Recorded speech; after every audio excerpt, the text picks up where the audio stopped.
This video will explore beliefs and sources of authority in Islam, focusing on the Quran, Hadith and Sunnah. Islam means submission. Muslims should submit to God. Muslims believe that Islam is the final version of God's religion, first revealed to Adam, and then through a series of prophets, and finally to a man called Muhammad, born in what is now Saudi Arabia in 570 CE. Muslims believe that by following this religion, a person will achieve inner peace. The Quran is the holy book of Islam, which Muslims believe was revealed to Muhammad, the last prophet of Islam, over a period of 23 years, from 610 CE. God did not speak directly to Muhammad. The Quran was revealed to him through the angel Jibril, or Gabriel in English. Muhammad did not write down this revelation, but according to Muslim tradition, it was memorized by his followers, who wrote it down on scraps. After Muhammad's death, a collection was made of these revelations. In 650 CE, Caliph Uthman made a definitive version of the Quran, so that it would not be misremembered or misquoted. All of today's Qurans follow his version.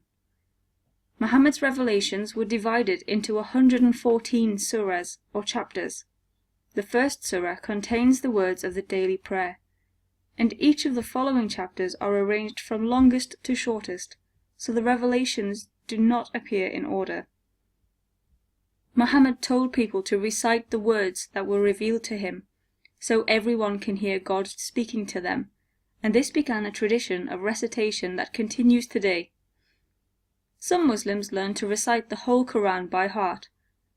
Many Muslims believe the Quran is the word of God and therefore can never be wrong. Its commands are God's commands. Islamic scholars disagree on the meaning of the Quran, however, which explains differences in interpretation between different Muslim groups.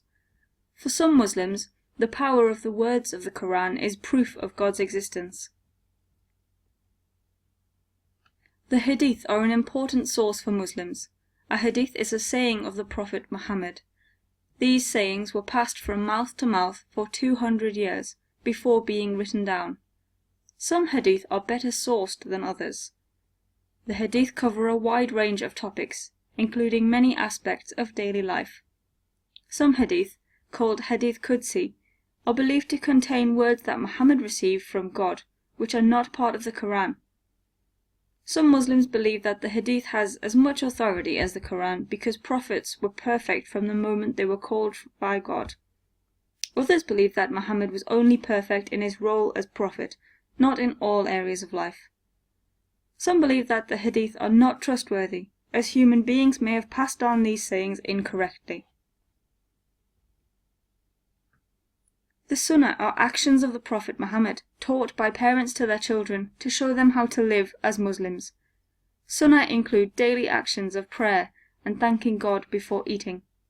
The Sunnah are accepted by some Muslims as a perfect way to live, following Muhammad's example.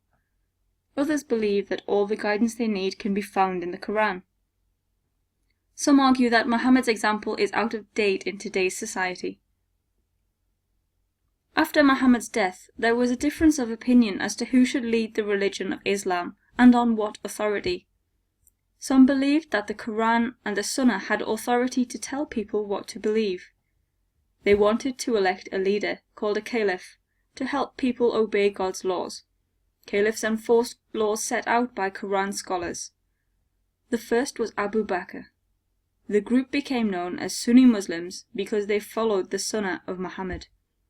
Sunni Islam is ruled today by the Quran and the Sunnah as interpreted by the community. It has no overall leader. Another group believed that Muhammad had named his cousin Ali as his successor, believing that the new leader, called an imam, must be chosen by God. Some Muslims rejected Ali's claims to be chosen by God. Ali's followers became known as Shia Muslims. Shia Muslims only accept hadith that have been passed down through Ali and his followers. Shia Muslims are still guided by an imam, a hidden imam that God has taken into hiding somewhere on earth and has miraculously kept alive, who communicates with religious leaders.